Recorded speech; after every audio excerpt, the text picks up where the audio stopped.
ಇವತ್ತು ದೇವ್ರ ಅಕ್ಕಿ ಮತ್ತೆ ದೇವ್ರ ಇಟ್ಟಿರುವಂತ ತೆಂಗಿನಕಾಯಿನ ನಾವು ಯೂಸ್ ಮಾಡಿಕೊಂಡು ಪ್ರಸಾದವನ್ನ ರೆಡಿ ಮಾಡ್ಕೊತಾ ಇದೀವಿ. ಮೊದಲಿಗೆ ನಾನು ಅಕ್ಕಿಯನ್ನ ಸ್ವಲ್ಪ ರುಬ್ಕೊಂಡಿದ್ದೀನಿ. ನಂತರ ಅದೇ ಜಾರಿಗೆ ದೇವ್ರಿಗಿಟ್ಟಿದ್ದಂತಹ ಕಾಯಿ ಮತ್ತೆ ಅದ್ರ ಜೊತೆಗೆ ಒಂದೆರಡು ಗೋಡಂಬಿ ಮತ್ತೆ ಒಂದೆರಡು ಬಾದಾಮಿಯನ್ನ ಹಾಕೊಂಡು ತರಿಯಾಗಿ ರುಬ್ಕೊಂಡಿದ್ದೀನಿ. ನಂತರ ಒಂದು ಪಾತ್ರೆಯನ್ನ ಕಾಯೋದಿಕ್ಕೆ ಇಟ್ಕೊಂಡಿದ್ದೀನಿ. ಅದೇ ಪಾತ್ರೆಗೆ ನಾನು ರುಬ್ಕೊಂಡಿರುವಂತಹ ಅಕ್ಕಿಯನ್ನ ನಾನು ಹಾಕೊಂಡು ಸ್ವಲ್ಪ ಹುರ್ಕೊಂತಾ ಇದ್ದೀನಿ. ನಾನು ರಥಸಪ್ತಮಿಗೆ ವಿಶೇಷವಾಗಿ ಮಾಡ್ಕೊತಾ ಇರುವಂತಹ ಪ್ರಸಾದ. ಆದ್ರಿಂದ ನಾನು ಇದಕ್ಕೆ ಸ್ವಲ್ಪನಾದ್ರೂ ಗೋಧಿ ಹಿಟ್ಟನ್ನ ಮಿಕ್ಸ್ ಮಾಡ್ಕೊಬೇಕು. ಹಾಗಾಗಿ ನಾನು ಇದಕ್ಕೆ 1 ಸ್ಪೂನು ಗೋಧಿ ಹಿಟ್ಟನ್ನ ಮಿಕ್ಸ್ ಮಾಡ್ಕೊತಾ ಇದ್ದೀನಿ. ಲೋ ಫ್ಲೇಮಲ್ಲಿ ಇಟ್ಕೊಂಡು ಇದನ್ನ ಹುರ್ಕೊಬೇಕು. ಹಾಗೆ ಇದಕ್ಕೆ ಏಲಕ್ಕಿ ಬೇಕಂದ್ರೆ ಹಾಕೊಬಹುದು, ಬೇಡ ಅಂದ್ರೆ ಸ್ಕಿಪ್ ಮಾಡ್ಬೋದು. ನಾನು ಏಲಕ್ಕಿ ಸ್ಕಿಪ್ ಮಾಡ್ಕೊಂಡಿದ್ದೀನಿ, ನಿಮಗೆ ಬೇಕಿದ್ರೆ ಹಾಕೊಳ್ಳಿ. ನಂತರ ನಾನು ಅದನ್ನ ಇನ್ನೊಂದು ಪಾತ್ರೆಗೆ ಟ್ರಾನ್ಸ್ಫರ್ ಮಾಡ್ಕೊತಾ ಇದ್ದೀನಿ. ಅದೇ ಪಾತ್ರೆಗೆ ಸ್ವಲ್ಪ ತುಪ್ಪ ಹಾಕೊಂಡು ಗೋಡಂಬಿ, ದ್ರಾಕ್ಷಿ, ಬಾದಾಮಿ ಮೂರನ್ನು ನಾನು ಮಿಕ್ಸ್ ಮಾಡಿಕೊಂಡು ಸ್ವಲ್ಪ ಹುರ್ಕೊತಾ ಇದ್ದೀನಿ. ಹುರಿಯುವಾಗ ಸ್ವಲ್ಪ ಲೋ ಫ್ಲೇಮಲ್ಲೇ ಇಟ್ಕೊಂಡು ಹುರ್ಕೊಳ್ಳಿ.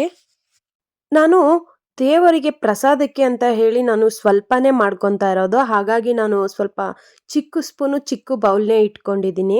ನಿಮಗೆ ಅಳತೆ ನೋಡಿಕೊಂಡು ನೀವು ಪಾತ್ರೆನ ಯೂಸ್ ಮಾಡ್ಕೊಳ್ಳಿ. ನಂತರ ನಾನು ಅದೇ ಪಾತ್ರೆಗೆ ಹುರಿದಿದ್ದಂತಹ ಅಕ್ಕಿ ಮತ್ತು ಗೋಧಿ ಹಿಟ್ಟನ್ನು ನಾನು ಈಗ ಸ್ವಲ್ಪ ತುಪ್ಪದಲ್ಲಿ ಹಾಕ್ಕೊಂಡು ಹುರ್ಕೊತಾ ಇದ್ದೀನಿ. ಅಕ್ಕಿಯನ್ನು ಇಟ್ಕೊಂಡಿದ್ದಂತಹ ಬೌಲ್ನಲ್ಲೇ ನಾನು ಸ್ವಲ್ಪ ನೀರನ್ನು ಇಟ್ಕೊಂಡು ಒಂದಚ್ಚು ಬೆಲ್ಲವನ್ನು ಹಾಕ್ಕೊಂಡು ಕರಗಿಸ್ಕೊತಾ ಇದ್ದೀನಿ.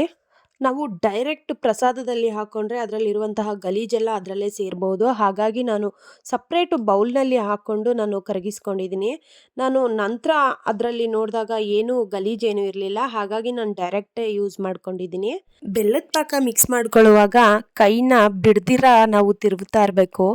ಇಲ್ಲ ಅಂತ ಅಂದರೆ ಅಕ್ಕಿ ಎಲ್ಲ ಗಂಟಾಗ್ಬಿಡುತ್ತೆ. ಹಾಗೆ ಸ್ವಲ್ಪ ಲೋ ಫ್ಲೇಮಲ್ಲೇ ಇಟ್ಕೊಂಡು ಹುರ್ಕೊಳ್ಳಿ. ಇಲ್ಲ ಅಂತ ಅಂದರೆ ಬೇಗ ಹೀಟಾಗಿ ಕುದಿಯುವಾಗ ಆರುವಂಥ ಚಾನ್ಸಸ್ ಇರುತ್ತೆ. ಹಾಗಾಗಿ ನಾವು ರಥಸಪ್ತಮಿ ವಿಶೇಷವಾಗಿ ಸೂರ್ಯನಿಗೆ ಪೂಜೆ ಮಾಡೋದ್ರಿಂದ, ಸೂರ್ಯನಿಗೆ ನೈವೇದ್ಯ ಇಡ್ತಾ ಇರೋದ್ರಿಂದ ನಾವು ಇದರಲ್ಲಿ ಗೋಧಿ ಹಿಟ್ಟನ್ನು ಯೂಸ್ ಮಾಡ್ಕೊಂಡಿದ್ದೀನಿ. ಕೆಲವೊಬ್ಬರು ಗೋಧಿ ಪಾಯಸವನ್ನು ಮಾಡ್ಕೊತಾರೆ. ನಾನು ಗೋಧಿ ಇಲ್ದಿರೋ ರೀಸನಿಂದ ಗೋಧಿ ಹಿಟ್ಟನ್ನು ಯೂಸ್ ಮಾಡ್ಕೊಂಡಿದ್ದೀನಿ ಅಷ್ಟೇ. ನಂತರ ನಾನು ಸ್ವಲ್ಪ ಹಾಲು ಮಿಕ್ಸ್ ಮಾಡ್ಕೊಂಡಿದ್ದೀನಿ. ಜೊತೆಗೆ ರುಬ್ಬಿದ್ದಂತಹ ತೆಂಗಿನಕಾಯಿ ತುರಿಯನ್ನು ನಾನು ಮಿಕ್ಸ್ ಮಾಡ್ಕೊತಾ ಇದ್ದೀನಿ.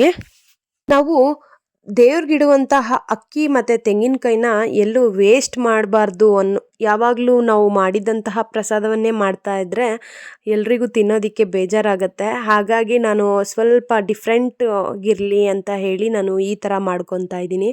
ಇಲ್ಲ ಅಂದರೆ ನಾರ್ಮಲಾಗಿ ನಾವು ದೇವರ ಅಕ್ಕಿಯನ್ನು ಯೂಸ್ ಮಾಡಿಕೊಂಡು ಬೆಲ್ಲದನ್ನ, ಪೊಂಗಲ್ ಆ ಥರ ಮಾಡ್ಕೊತಾ ಇದ್ವಿ. ಇದೊಂದು ಸ್ವಲ್ಪ ಡಿಫ್ರೆಂಟ್ ಆಗಿರಲಿ ಅಂತ ಹೇಳಿ ಮಾಡ್ಕೊಂಡಿದ್ದೀವಿ. ನೀವು ಒಂದ್ಸರಿ ಈ ಥರ ಪ್ರಸಾದ ಮಾಡಿ ಟೇಸ್ಟ್ ನೋಡಿ, ಆಮೇಲೆ ಪದೇ ಪದೇ ಇದನ್ನೇ ಮಾಡ್ತಾ ಇರ್ತೀರ.